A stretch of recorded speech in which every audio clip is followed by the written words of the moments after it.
Por que a tokenização pode ser ou deve ser um vetor para abrir novas oportunidades de negócios no mercado financeiro em 2025? Olha, a tokenização é um tema que já vem sendo debatido há bastante tempo, né? E sobre os benefícios da tokenização, o uso de blockchain, DLT, né? Os famosos smart contracts, e você tem diversas aplicações. Eu acho que o mercado financeiro como um todo está com um radar nesse tema, pelas funcionalidades e pelo potencial do uso em si.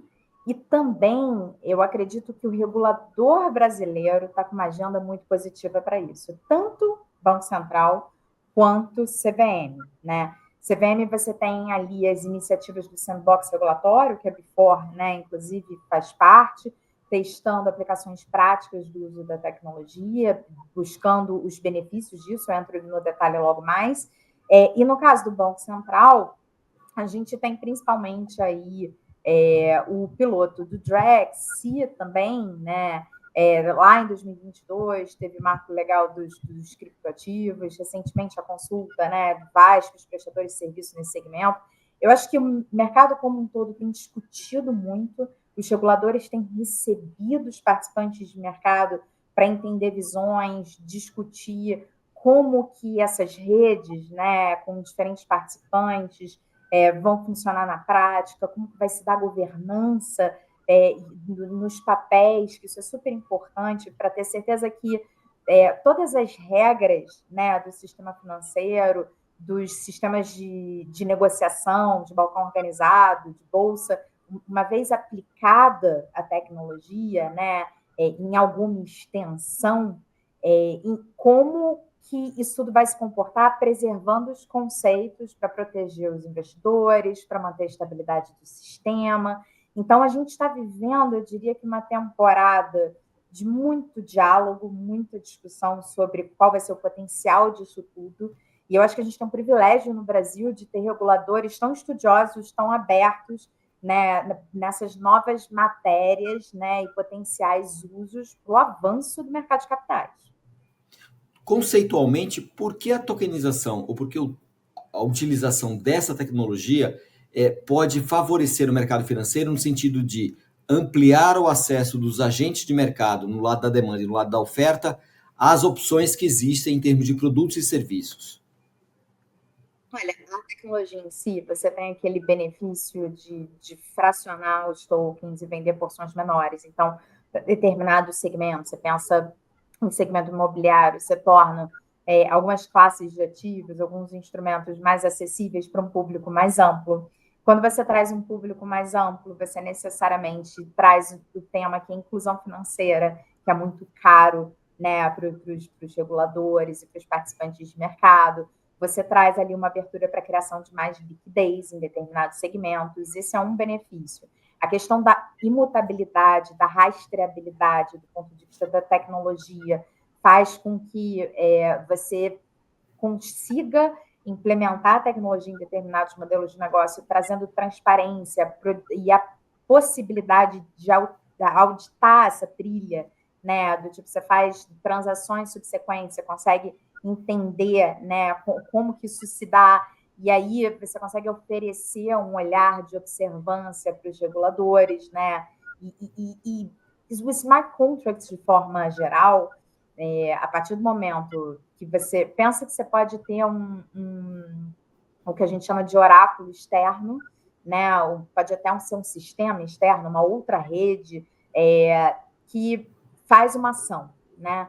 Essa ação, ela triga, ela dispara um contrato automático que já está programado para executar uma determinada função. Isso significa que se você conhece o fluxo, o ciclo de vida de um ativo, pensa assim numa dívida que ex ante você vai pensar, ora, essa dívida vai pagar, né, dessa forma, os termos são esses, e aí a cada evento que acontece você consegue já fazer toda a programabilidade para que aquilo seja executado.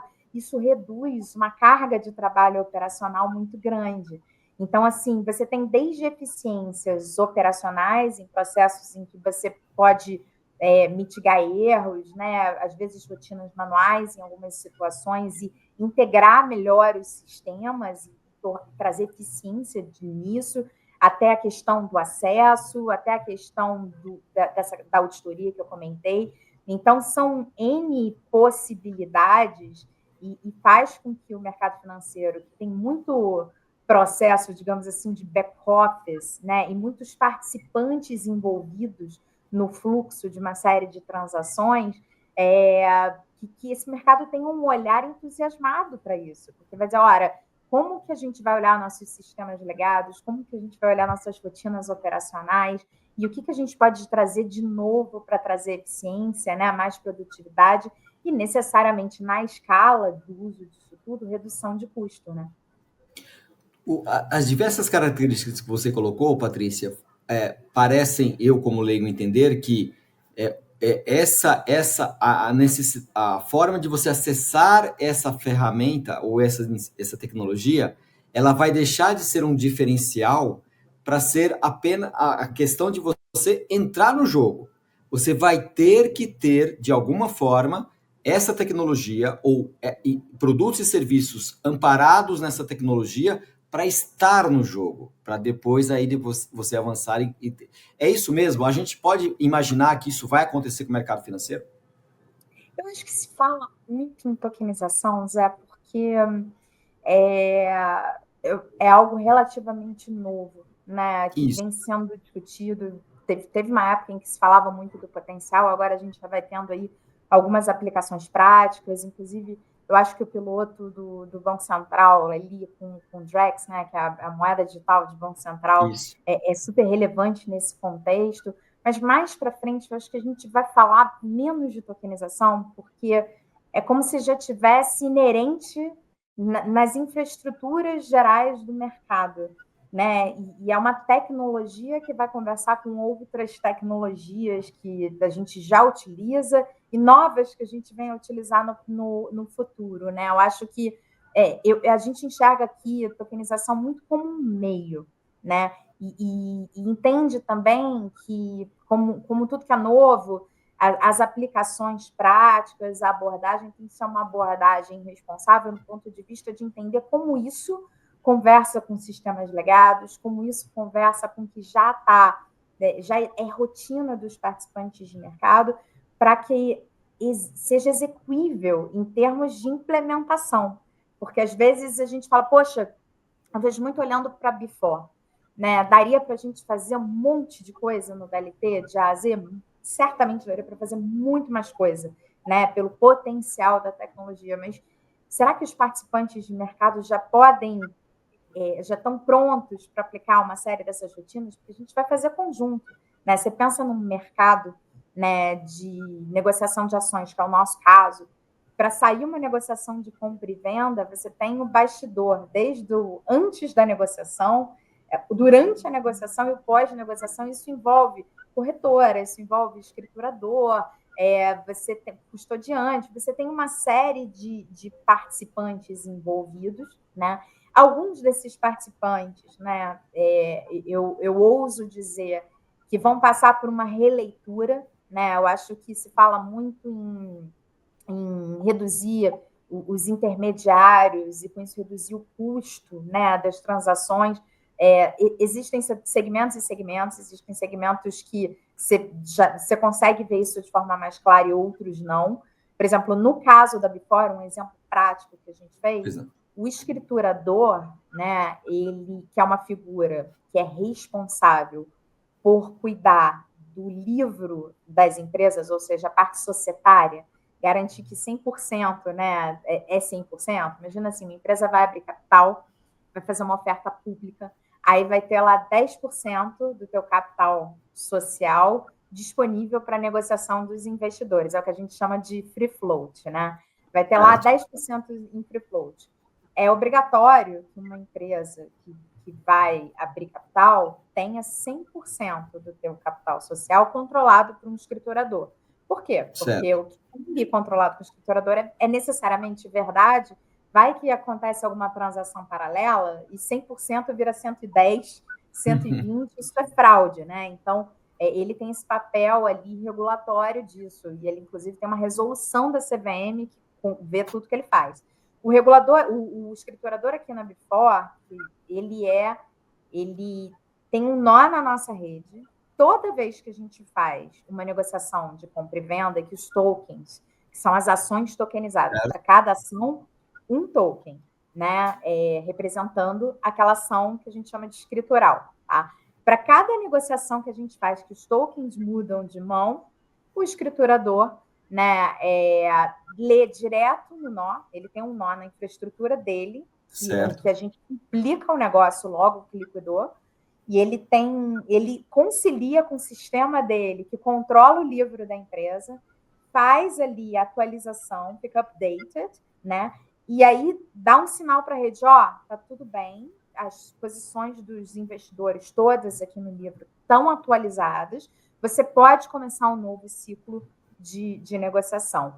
Essa forma de trazer eficiência para o processo de checagem e de atualização reduziu muito o custo que o escriturador cobra da empresa emissora que precisa contratá-la obrigatoriamente. Então, aí no futuro se discute, será que tira o escriturador e a própria rede no papel de depositária central, né, que cuida ali das posições, ela poderia absorver esse papel, mas é uma questão de avançar ou não, é uma discussão sempre regulatória. O que a gente defende aqui é olhar o potencial da tecnologia como um todo e fazer uma implementação responsável e faseada para acomodar a evolução do mercado dos participantes e estar sempre em linha com o que o regulador está ditando. Por que a tokenização ela favorece a atração de empresas para o mercado de capitais? Olha, a tokenização é mais um fator, mais um vetor, eu diria assim, que ajuda na redução de custos para o emissor no final do dia. Né? Eu dei um exemplo aqui um pouco antes sobre a questão da escrituração on-chain e como a gente reduziu o custo do escriturador, e ainda assim ele é uma figura segregada da Before, né, do ambiente de negociação, do mercado organizado, que checa a posição, né, que controla a titularidade dos investidores também, que mantém um livro atualizado, mas o custo dele, né, comparado ao mercado tradicional, na forma como a gente configurou aqui, fica muito mais barato, né? E se um emissor que, quando vai virar uma companhia de capital aberto e vai listar seus ativos, necessariamente precisa de um escriturador, isso já é uma eficiência por si só. Mas, para além da questão da tokenização, o fácil, né, que é essa consulta pública da CVM, que traz uma série de regras para simplificar o registro de emissor, o registro de oferta pública, que tem um denominador comum muito grande com o que a Before vem praticando nos últimos 2 anos, também ajuda muito a reduzir o custo para a emissão e traz agilidade e simplificação, porque a entidade administradora de mercado, ou seja, a Before, ela fica responsável pelo credenciamento do emissor, né, para ele virar uma companhia de capital aberto, também fica responsável pelo registro da oferta pública, e ela precisa acumular todos aqueles documentos, checar em linha com a regra e reportar para a CVM, e também, né, tem sua área de supervisão interna, que também checa tudo isso, e acaba acumulando um trabalho, uma responsabilidade, mas para o emissor, isso e a tokenização reduz muito o custo para acesso ao mercado de capitais, né? Então, para a companhia de menor porte, abaixo de 500 milhões de reais, você não pode pressupor as mesmas regras uma companhia que tem 1 bi de faturamento e uma companhia que tem 100 milhões de faturamento. Então, isso vai ser muito transformacional para o Brasil. Isso na parte da oferta da empresa que vai buscar o capital. E no lado da demanda, também tem vantagens para você fracionar ou atingir públicos maiores na hora de captar os recursos do mercado de capitais, não? Existe para alguns ativos, você vai pensar imóveis, há quem fale também de obra de arte, você tem essa questão do fracionamento de um bem que tem um valor unitário, que é uma unidade, é um valor unitário muito alto, para que as pessoas possam se expor aquela classe de ativos. No nosso caso aqui, a ação é 1 para 1. Para cada ação tem um token, e a gente vai começar a fazer renda fixa também agora, em breve, então também vai ser a razão, né, de 1 para 1, e o valor unitário já é muito baixo. A gente tem token negociando com R$ 9, é baixo, assim. Então, hoje, por exemplo, através do home broker da Genial, quando você checa, isso é muito importante de dizer sobre a questão da tokenização na Before especificamente. Nós aqui acreditamos que a gente precisa ter uma jornada para os investidores muito, muito fluida, né? É um novo mercado, já tem muita novidade, então a gente tem que trazer algo que seja familiar para o investidor, tá? Por causa disso, a gente investiu para entrar nas mesmas plataformas de negociação que ele já está acostumado a negociar, Petro, Vale e várias ações que ele já tem. Então, a questão do uso de blockchain, da tokenização nossa, é na infraestrutura, na nossa infraestrutura, da porta para dentro. Né? Tem todas as wallets digitais de cada cliente associadas ao cadastro, tudo isso é organizado. E, na verdade, a experiência dele, através da corretora, né, tendo acesso aos ativos da Before, é muito parecida com o que ele já tem nos ativos tradicionais. Para evitar aquela coisa de perda de chave e uma série de outras coisas. À medida que o mercado está evoluindo, né, pode ser que a gente mude isso? Pode ser, né? Mas hoje a gente acredita que a melhor forma de fazer trazer essa familiaridade para o investidor. Mas eu concordo com você sobre essa questão do acesso para o investidor, porque a partir do momento que você traz ativos que antes não estavam disponíveis para o público amplo, só para uma minoria, né? Sejam as ações de pequenas e médias empresas, mesmo se a gente parar para pensar, muitas empresas que abriram capital no passado passaram por operações, né, privadas, com grandes grupos, com estratégicos, e uma minoria que tinha acesso àquilo. Você passa a poder ver empresas nesse estágio, que tem um potencial muito legal, e os investidores podem pegar esse caminho antes. Então, isso é muito bacana. Da mesma forma, ativos, né, de valor unitário muito alto, como eu já dei o exemplo aqui do imobiliário, que os investidores vão passar a poder ter exposição por causa do fracionamento, né, em outros tipos de mercado. Então, o que você colocou está muito correto. Renda fixa você já pode adiantar? Ainda não?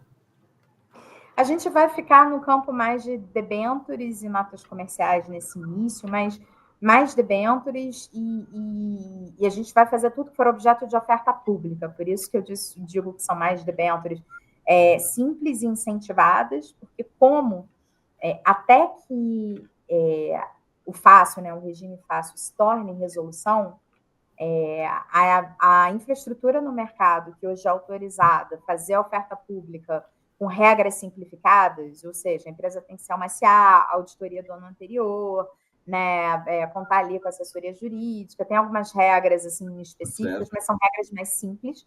Mas a única infraestrutura hoje que consegue já praticar essas regras mais simples, que tornam a oferta mais ágil de fazer e menos custosa, é a Before. Então, assim, para debêntures incentivadas e debêntures simples, para até 100 milhões em tamanho de oferta, né, a Before tem uma vantagem bem interessante para esses emissores. Perfeito. Para a gente encerrar, Patrícia, então, olhando para 2025, você diria que é possível a gente dizer que a utilização de tokens, da tokenização, do blockchain no mercado financeiro vai ser maior do que foi 2024 e, mais importante, que é um caminho sem volta, que na sua avaliação vai ser sempre crescente, que não é mais uma experiência que pode ter uma volta, que de fato vai ser incorporado ao mercado financeiro de forma paulatina, mais ou menos acelerada, mas vai ser incorporada com o passar dos anos. Eu acho que não tem volta. Eu concordo com isso. Acho que a implementação vai ser gradual. Acho que em 2025, sim, vai ter uma aceleração em relação a 2024. Acho que só o fato do piloto do Drag estar na segunda fase, testando novos casos de uso, A gente tem outras iniciativas de mercado acontecendo, a própria Bifor está avançando no uso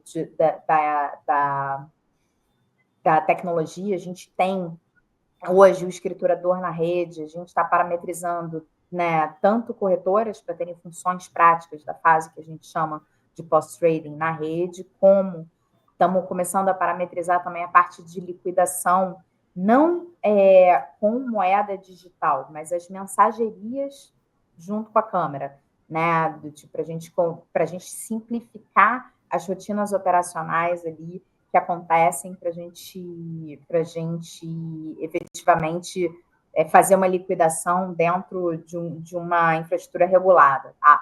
Então, tem muita oportunidade na própria infraestrutura em diferentes etapas. Né? E a gente tem um roadmap grande aqui nesse sentido, mas eu acho que no Brasil, como um todo, tem muita coisa, muita empresa interessante surgindo, e a indústria financeira como um todo, você pensar os bancos de forma geral, em sua maioria estão no piloto do Ultra-X, é estratégico, é uma agenda que o regulador abraçou, e eu acho que a gente vai ver muito avanço dessa discussão muito positiva de mercado e aplicações de fato. Tá?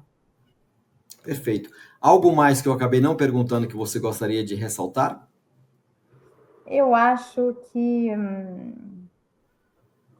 eu gostaria de reforçar a questão do uso da implementação cuidadosa e da implementação faseada, tá, Zé? Eu acho que essa parte é muito importante, porque eu acho que a gente já discute sobre tokenização há muitos anos. Eu lembro que eu fui em 2018, eu estava fazendo uns cursos lá no Vale do Silício, e muitos VCs entusiasmados, era uma coisa assim que chamava atenção, que abria a porta para conversa-chave assim, de captação.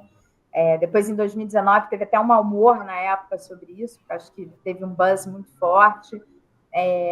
A gente já viu, né, implementações, né, em mercado regulado, por exemplo, a Bolsa da Austrália, que tem um sistema há mais de 20 anos, que é o core dela, tentou migrar para uma aplicação em DLT e teve falha nisso, né? Porque ela veio com uma aplicação muito robusta em cima de um sistema que ela queria fazer um shift muito drástico.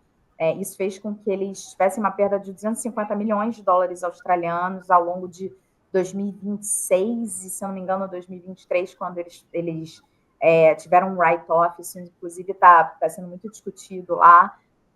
Mas, ao mesmo tempo, na outra ponta, você tem a SDX na Suíça, né, que é a iniciativa de exchange digital da infraestrutura da Suíça, da Bolsa da Suíça, trazendo aí uma abordagem muito em conjunto com o Banco Central ali da Suíça, com o regulador, e mostrando em fases aquele projeto EUBIT, que inclusive o BIS tem muito material sobre isso. Você tem o projeto Meridian, que o BIS também traz muita coisa interessante. Então, assim, tem também ali em Tel Aviv, em Israel, o projeto IDEM acontecendo, que já tem, inclusive, alguns participantes de mercado envolvidos junto com a infraestrutura de mercado, né? A bolsa de lá. Então, eu acho que assim, a aplicação tem que ser sempre muito cuidadosa, preservando os conceitos regulatórios, porque os conceitos regulatórios, eles são importantíssimos, porque eles vieram se formando ao longo de décadas para a gente ter certeza que a gente tem um sistema financeiro seguro, um mercado de capitais seguro. Então, é muita discussão de pensar em inovação, mas numa aplicação responsável, paulatina, e de forma a gente buscar essas eficiências, fazer os investimentos corretos em propostas de valor que fazem sentido, porque às vezes surge aquela coisa, vamos tokenizar tudo, vamos fazer tudo de A a Z. Poxa, será que faz sentido? Será que os participantes estão prontos para isso? Cada coisa no seu momento é sempre de forma muito cuidadosa e responsável. Essa é a mensagem. Um passo de cada vez, monitorando, acompanhando, sem pressa, para que você não tenha essas perdas, como você citou no caso da Austrália. É isso aí, é isso. E assim, muito próximo do regulador. Eu acho que tanto o CVM quanto o Banco Central estão em vários eventos do mercado, trazendo ali o que vem evoluindo, qual é a visão deles. Tem muito espaço aberto para audiência, para trazer, para conversar, para apresentar artigo técnico. Então, eu realmente acho que a gente tem um privilégio de estar vivendo nessa época, né, de conseguir contribuir e conseguir participar dessa discussão. E acho que sim, nos próximos 5, 10 anos, a gente vai ver muita transformação positiva no mercado de capitais.